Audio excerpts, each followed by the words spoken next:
Okay, so I'm doing a different approach than I normally do.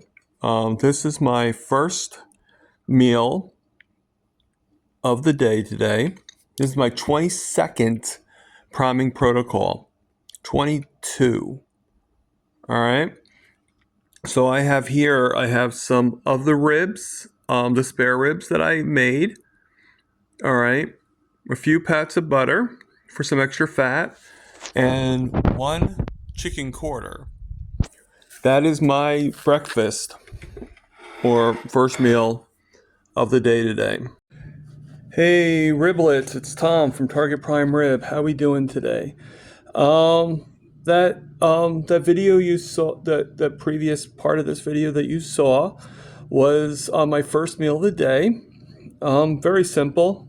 I just cooked some chicken, put a little butter with it, and then I heated up the ribs, the spare ribs that I had from yesterday. A few of them. I still have a few more, which is put for my dinner tonight. Which, in your case, well, no, not my dinner, my lunch today. I'm going to probably be eating around 12, 1 o'clock, and also, yeah, I'm going to add some burgers to that. I like the meals I had, but I feel so much better when I have red meat. So I'm definitely going to add at least 2 burgers to that repertoire. And I'll probably do a few more pats of butter with that as well, because I like to get the extra fat in there. And the cold fat, I like that better than the rendered fat. Even though I do eat the rendered fat, if I'm going to add butter, it's usually cold butter. If I'm going to add fat, it's usually cold fat. I'm not really ready for some of the cold fats, but I definitely am okay with butter. Everything's going well. Everything's going well. I have, I like I said, I did do an interview the other day, and it's a matter of time. And I also inquired about another interview. I don't know if that person wants to interview me or not, but I am hoping, and we'll see. I want everybody to understand something, though. I don't do these interviews because I'm trying to get credit or trying to get more views on YouTube or any place else. I get it because what people don't realize is the worst thing, and maybe I've mentioned this before, I don't know, but the worst part of, sorry about that, just turning it up a little bit. The worst part of that I went through when I had to lose my toes, when I went to the roommate, when I went through, is no one listened. Every time I tried to speak, I was shut down. Every single time, no one wanted to listen to what I had to say. No one cared about my opinion, even if it was for my own self. And for once, the one thing I'm getting from this community is, even if not everybody agrees with me, everybody is listening. At least I would like to think so. And although people are watching my channel and they're listening through the channel and everything like that, and oh my God, I am so grateful to that. All of you, I am so grateful. I am so grateful for all my subscribers. And whether you're 1 subscriber or 1,000 billion subscribers, I am grateful for every one of you. But the story that we all need to tell is there. I mean, I don't think, I think carnivore is helping out so many things in me. And I think it could help out so many things in everybody. But the one thing that I find with carnivore is you need many things to succeed. Now, obviously, you need to get rid of anything that's causing you, as much as you can. There's some things you can't get rid of, and some things you shouldn't want to get rid of. But when it comes to the junk and stuff like that, if there's a food that's not part of your plan, then you need to get rid of it. Okay? You need to get out of there and don't plan on buying it. Make yourself rules. That's what I did.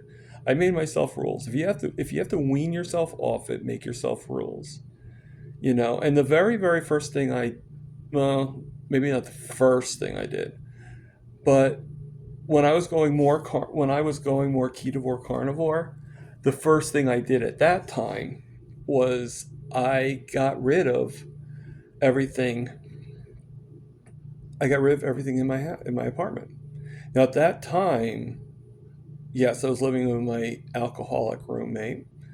Um, and I don't mean to put down people that are alcoholics. It's just she gave me real bad misery. So, and it's because of the alcohol. I think that things would have been a lot better if she just didn't have the problem. She was sick, and I hope that she got help. I really do.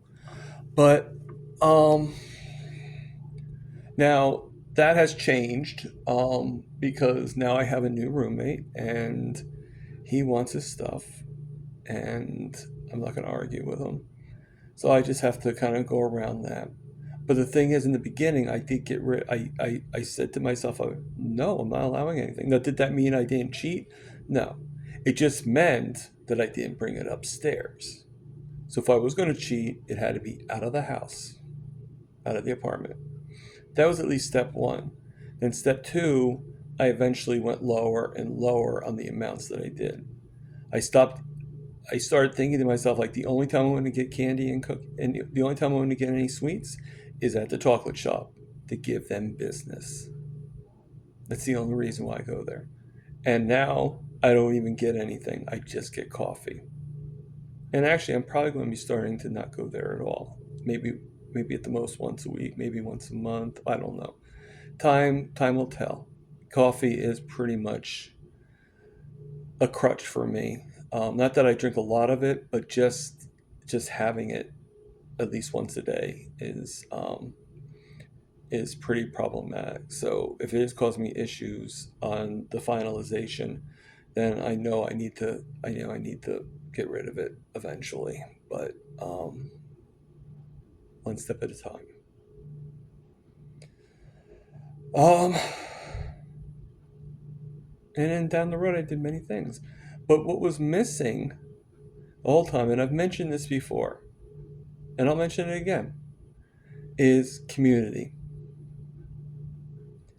In January of this year, I joined. First, I joined Humanity Healing Humanity Life,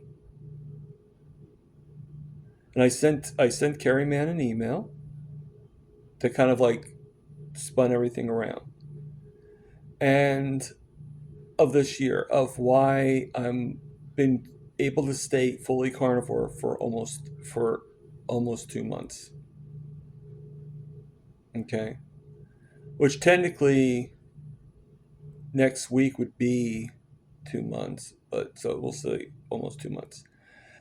I then joined Mitch, Old Guy Carnivore. Not because he had any huge membership type thing. It's just a few people talking, and him pretty much just giving some advice whenever, whenever he could. But I liked Old Guy Carnivore. I liked his videos, and I thought I think he's a pretty decent guy. Um, and then I started meeting other people. I met people like, just through the chat. Like I haven't actually met anybody. Like, that's That's the next step in the evolution of all this, is actually going to these places and shaking their hands, no matter who they are. But we have talked, all of us, different times. And, Mitch is probably the first person I actually talk to on one of his panels.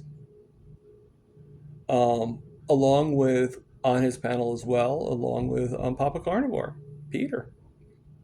And I think on the first one, if not the first one, the second one, I talked with Erin, Booby Goats. I don't remember which one it was, but I know I met her, and oh my, she's a delight. Her kids are so cool. Um, Shout out to Flash, shout out to Roxanne, shout out to oh God, I don't remember all their names. Scarlett, can't forget Scarlett. I mean, I think she's going to be Erin's new sidekick on her shows. Her Ed McMahon to Johnny Carson, so to speak. Um, everybody's really great. After Old Goodbye Carnivore, I then was doing a chat with Bella and the gang on one of her live streams, asked a certain question, and um, and ended up having to do an email because it was such a long question. And I forget what the question was about. It was about helping with a certain thing, and they wrote back and offering me to go to be a part of their membership. Um, the SBG gang, and I took that offer and I did it. So I'm now part 3. Oh no, wait, there's more.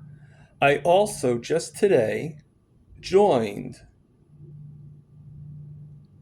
the KMT, the Kilts Mighty Tribe.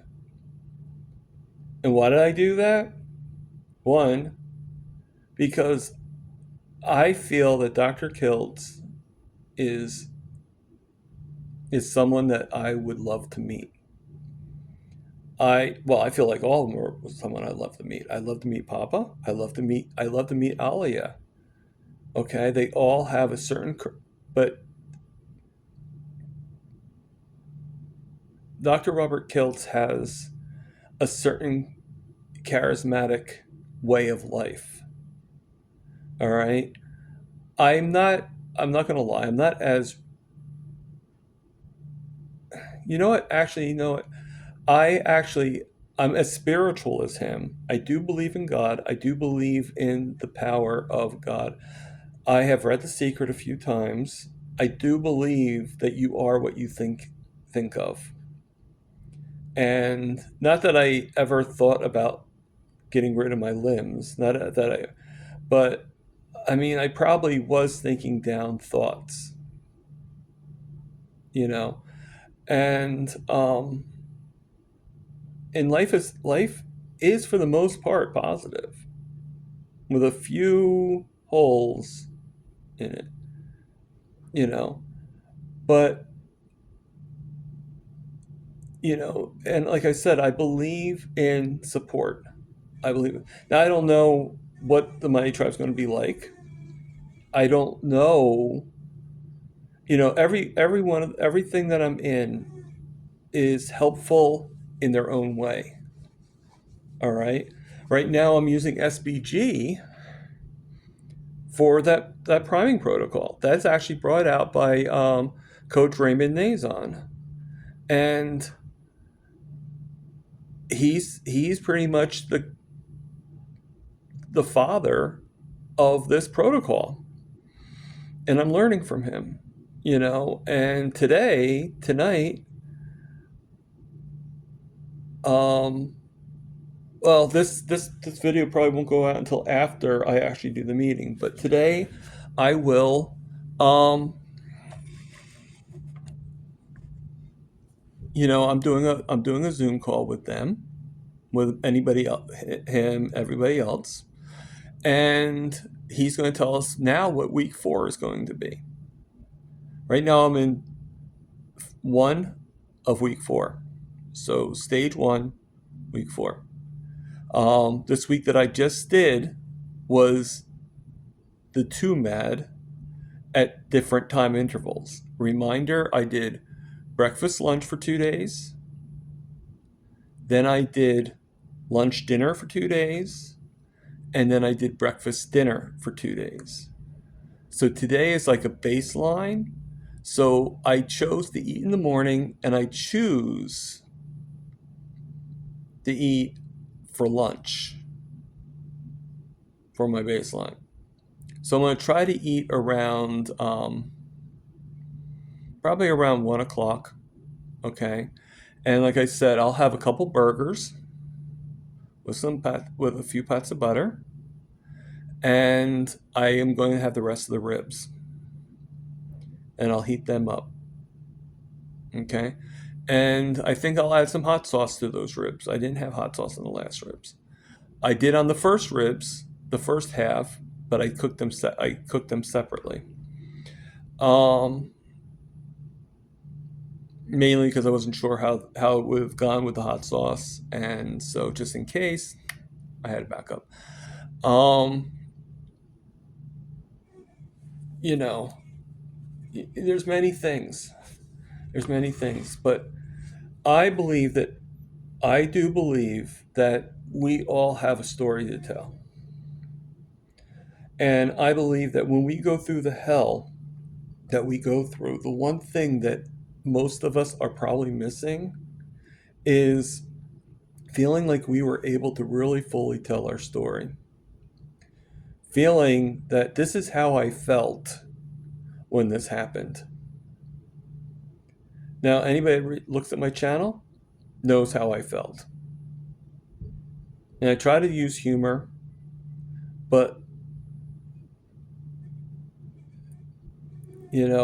the one thing that was taken away from me was now eventually I got stronger, and I was able to be stronger on my convictions. But when you're weak, when you have a lot of crap going on around you,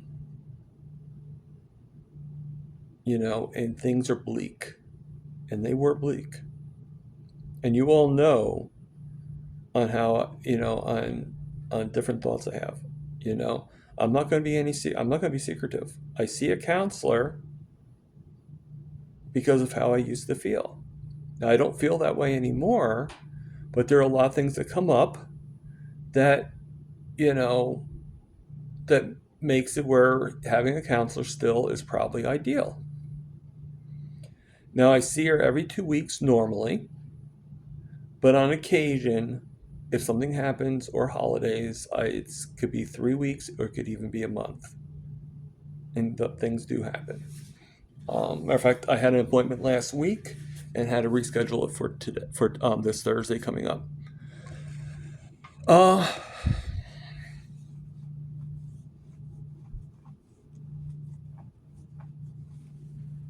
We all are here to tell a story.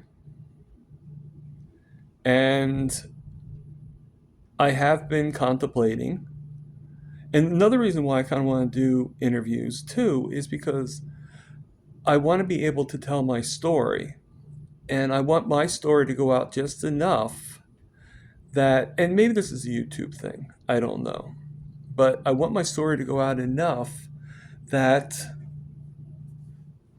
people start realizing that I'm one of you, that I am somebody that went through some ringers, and even though I'm not fully there yet, that I am getting better and better every day. I mean, like I said, think about it. About a year ago, I was in a wheelchair, hardly able to walk. I said hardly because Unfortunately, with conditions of different things, I sometimes was forced to get out of the wheelchair. But for the most part, I had to be in the wheelchair. I wasn't even supposed to be out of the wheelchair, but I had no choice because, um, you know, my apartment wasn't equipped to really have the wheelchair in it. Um, but 99% of the time, I was in a wheelchair. I was stuck in my room because I had a toxic roommate that stayed in the living room, stayed in the kitchen, smoking 24/7, drinking 24/7.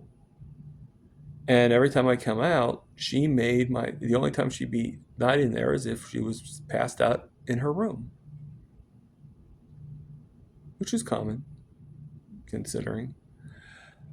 But I had a sneak. I mean, the way I actually ate was this: I actually had a small refrigerator that I had. Now, I wasn't fully carnivore yet, so I did have some cheats. I'm sorry. But for the most part, I had cold cuts. I had, um, I had pouch tuna fish. Okay. I didn't, I don't think I did sardines at that time. I was kind of in and out. But, um, yeah, I had like, flavored seltzer water, which was no sugar, but it still has flavoring to it. Um, cheese, sour cream. I had all different things, cottage cheese, um, all different things, and and for a while there, I cheated and had a thing of Italian ice every once in a while, and had like some Italian ice in my freezer. But I had everything in a small refrigerator in my room. Now remember, this is my apartment. I didn't. Why would I need to have a small refrigerator in my room? Because I didn't want to deal with the tension she gave me every day. I didn't want to deal with the stress. And then when I came out here, I would quickly defrost. At that time, I defrosted. Now I cook from frozen with my air fryer. But at that time, I defrosted. I put in the refrigerator, and then put pull out like 4 to 6 burgers, put in the refrigerator, put in a container, in the refrigerator. Once it was defrosted, which didn't take long, one day, and then I would recycle every day. So then I would then take two to three burgers, put them inside my cast iron skillet because it was easier to clean up. Put a thing of foil in it so I didn't have to clean up so much. And put 3 burgers in the thing and cook it for 20 minutes. Set the timer for 20 minutes and set my phone for 20 minutes, or actually 19 minutes. That way I came out 1 minute before and I could prep. I would do that. I go in my room and then I come out. If she was there, she was there. If not, great. That was even better. And I would come out, get my food, go back in my room, eat, come back out, clean up the mess, and go back in my room. I kept things very minimal. And, and that was it. But that changed. She finally left. Um, I finally got another roommate.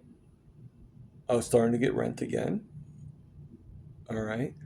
Now things are a little different than I expected, but they're still better than they were.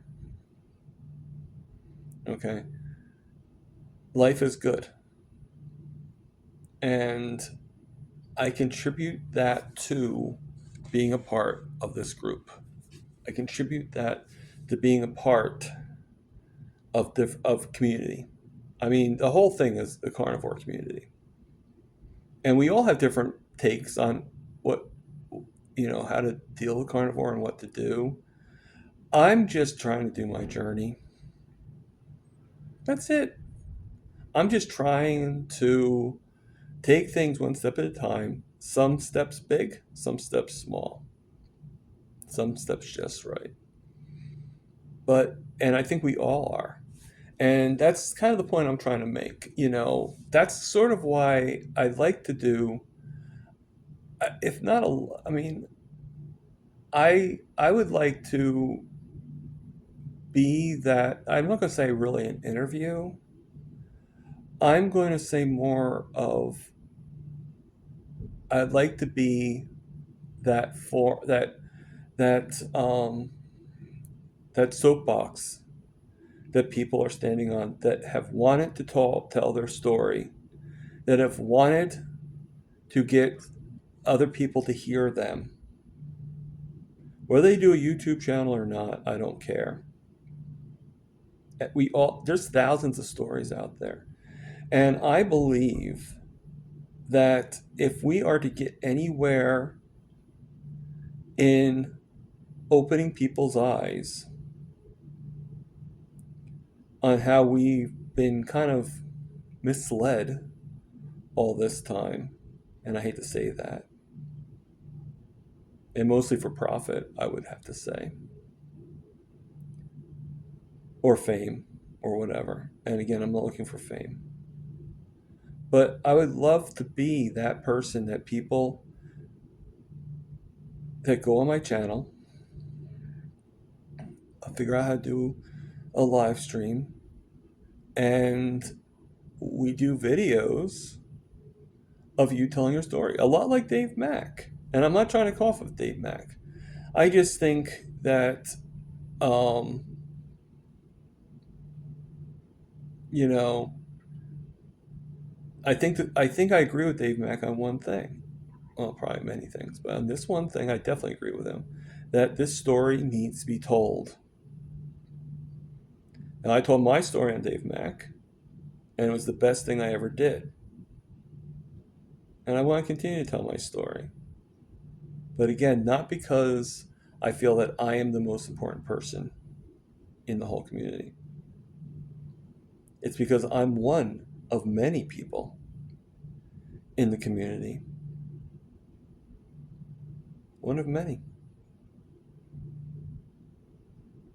Now, soon I'm going to be making my lunch, and I'll show you a picture of it. And we'll go from there. Usually when I talk like this, usually it does end with "this is Target Prime Rib, over and out." But technically, this is not the end.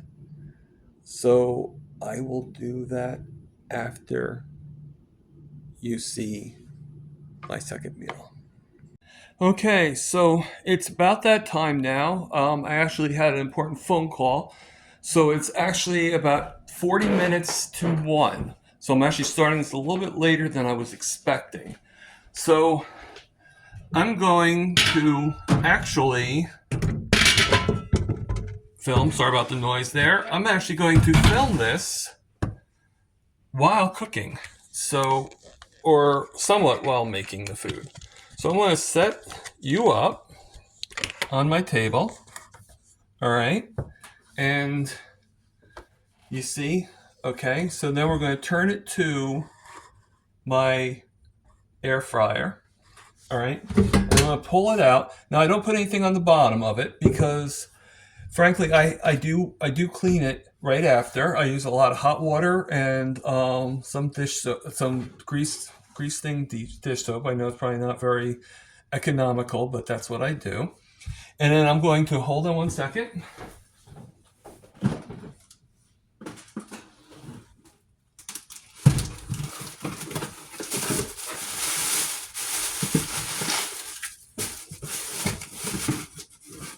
I am going to grab some burgers. No, I'm not eating all those burgers. I'm not a glutton, okay? But I'm going to use my little piece. I know it's a thing for painting, I think, but I cleaned it up and I use it for this now. And I use the point and I get right into the little grooves between every point. And I break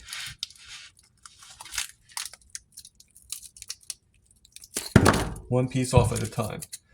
I'm going to do 3 individual pieces. See, 3 of them. And I'm going to put them in here from frozen. They're each frozen. All right. That's the sound of the burger. All right, now they're going to overlap a little bit, but that's okay. All right. I'm going to put this back in the drawer where it belongs.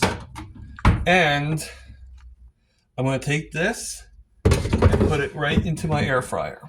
I'm going to bring you a little closer. I don't know if you see it or not, but I am going to click the button. Okay, I'm going to push the function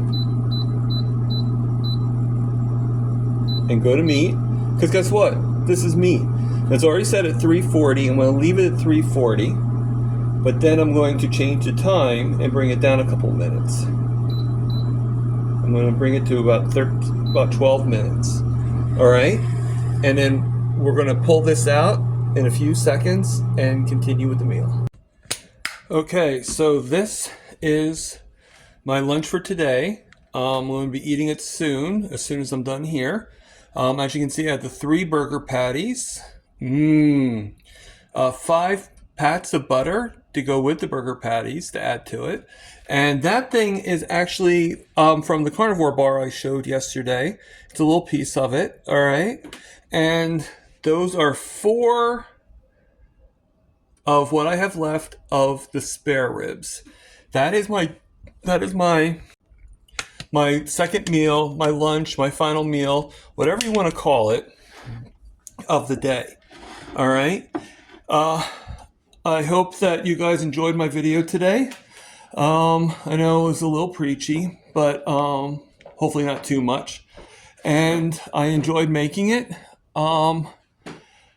So I'm going to end with the final thing. This is Target Prime Rib. Over and out.